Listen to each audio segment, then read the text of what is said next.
Après l'annonce de la réouverture de ses frontières, l'Italie prépare ses plages à un été à l'abri du coronavirus.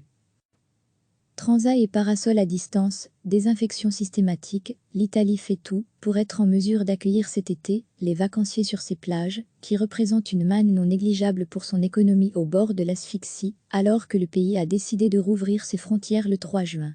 En Vénétie, la région la plus touristique d'Italie, avec 18 milliards d'euros de chiffre d'affaires, dont 9 milliards avec les plages, parler de plage est une question de vie ou de mort pour l'économie, a prévenu cette semaine Luca Zea, président de cette région du nord-est du pays qui inclut Venise. Degré à lire aussi toutes nos infos sur le coronavirus, bien conscient de l'importance du secteur touristique qui représente 13% du PIB. Le gouvernement a édicté cette semaine une série de règles pour éviter les contagions. Distance d'au moins 4,5 mètres entre les parasols, désinfection de tous les espaces communs, comme les douches et les bars, distributeurs de gel hydroalcoolique dans les zones de passage, entrée et sortie distinctes, à Cesenatico, nord-est, ville natale du cycliste Marco Pantani. Tous les établissements balnéaires, qui s'étirent le long du littoral, sont fermés malgré un soleil resplendissant, et seuls 3 hôtels sur 310 sont ouverts. Mais derrière les rideaux baissés, tous s'agitent pour redémarrer au plus vite. Normalement, j'aurais dû ouvrir début mars, explique à l'AF Simone Battistoni, dont la famille gère depuis 1927 l'établissement balnéaire Bagno Milano. Avec son collègue Guido Gargiulo, un ex-footballeur de 37 ans reconverti dans ce secteur, ils font des essais d'installation de parasols et transats en respectant les distances de sécurité. Guido, tu sais que ça fait plaisir quand même de voir tous ces parasols, lance en souriant Simone, un homme jovial en polo Lacoste et tongs de marque. Tous deux arrivent à la même conclusion, les nouvelles règles vont les contraindre à réduire d'au moins 30% leur nombre de parasols, réduisant d'autant leur chiffre d'affaires. Degré à lire aussi, Italie et coronavirus, station balnéaire cherche touristes désespérément alors qu'il emploie habituellement 120 personnes durant la saison, il pense n'être en mesure d'en prendre que 70 cette année. Une décision douloureuse pour ce quinquagénaire. Cette situation est affreuse, se lamente Fiorenzo Prospi, propriétaire de l'hôtel La Dolce Vita. Normalement je devais être plein à partir de dimanche. Le Giro d'Italia faisait une étape ici, et les Allemands avaient réservé depuis un an, et restaient au moins une semaine. Même situation à Rimini, immortalisé par Federico Fellini dans Amarcord, où les volets du grand hôtel restent désespérément clos. Les plages sont vides, seuls quelques surfeurs en profitent pour partir à l'assaut des vagues. Ici, tout tourne autour du tourisme, résume Marco Vanucci, un graphiste de 62 ans en combinaison noire et short camouflage, debout à côté de sa planche. La côte adriatique et ses dizaines de kilomètres de plage ne sont peut-être pas les plus belles d'Italie, mais au fil des décennies, elles sont devenues une destination incontournable grâce à un réseau performant d'hôtels, de restaurants et d'établissements balnéaires offrant aux estivants un accès aisé à toute une palette d'activités.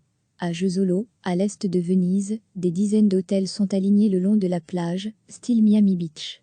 Ici, on mise sur la technologie pour tenir le virus à distance. Parasol qui s'ouvre avec une télécommande, toilettes qui s'autodésinfectent après chaque passage, bracelets électroniques. Ces dernières semaines, nous avons travaillé à un nouveau concept pour nos plages, avec des précautions particulières en matière de désinfection, non seulement des toilettes et autres espaces communs, mais aussi des équipements de plage, comme les transats, énumère Alessandro Berton, président du syndicat professionnel Union Mar Veneto, dans un entretien avec l'AF.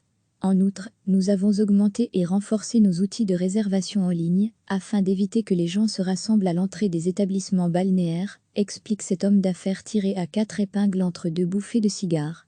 Lui aussi en plein préparatif, Christophe de Zotti, directeur de l'Hôtel Mondial, reste inquiet sur l'avenir de sa saison. Le véritable tournant sera l'ouverture des frontières, car pour des gens comme nous qui travaillent pour 60% avec des clients étrangers, il est important de savoir quand ils pourront prendre des vacances en Italie.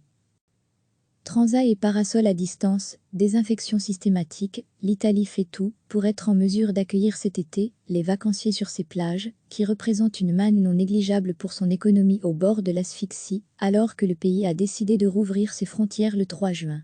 En Vénétie, la région la plus touristique d'Italie, avec 18 milliards d'euros de chiffre d'affaires, dont 9 milliards avec les plages, parler de plage est une question de vie ou de mort pour l'économie, a prévenu cette semaine Luca Zea, président de cette région du nord-est du pays qui inclut Venise.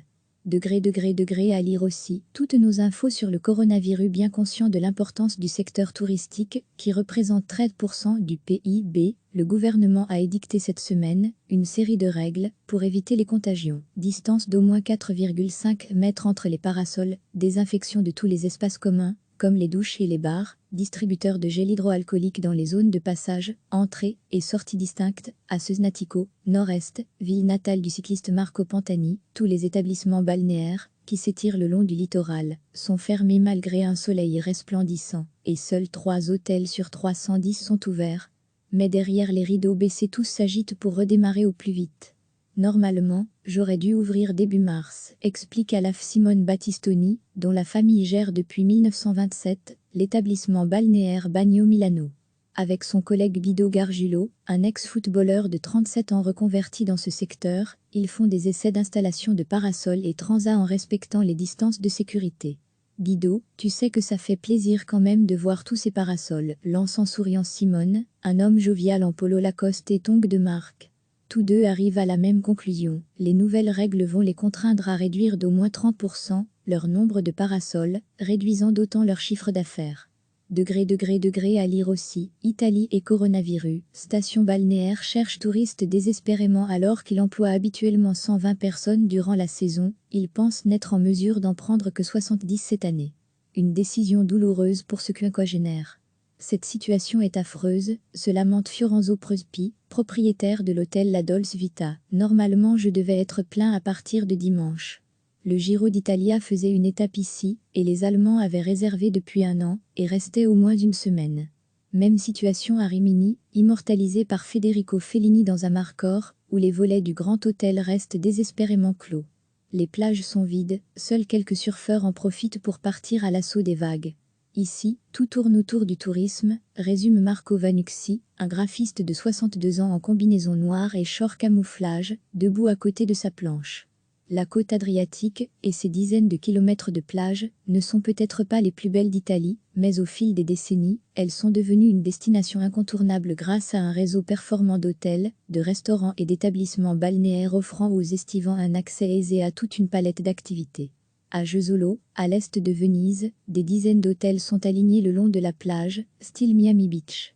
Ici, on mise sur la technologie pour tenir le virus à distance. Parasol qui s'ouvre avec une télécommande, toilettes qui s'autodésinfectent après chaque passage, bracelets électroniques. Ces dernières semaines, nous avons travaillé à un nouveau concept pour nos plages, avec des précautions particulières en matière de désinfection, non seulement des toilettes et autres espaces communs, mais aussi des équipements de plage, comme les transats, énumère Alessandro Berton, président du syndicat professionnel Union Mar Veneto, dans un entretien avec l'AF.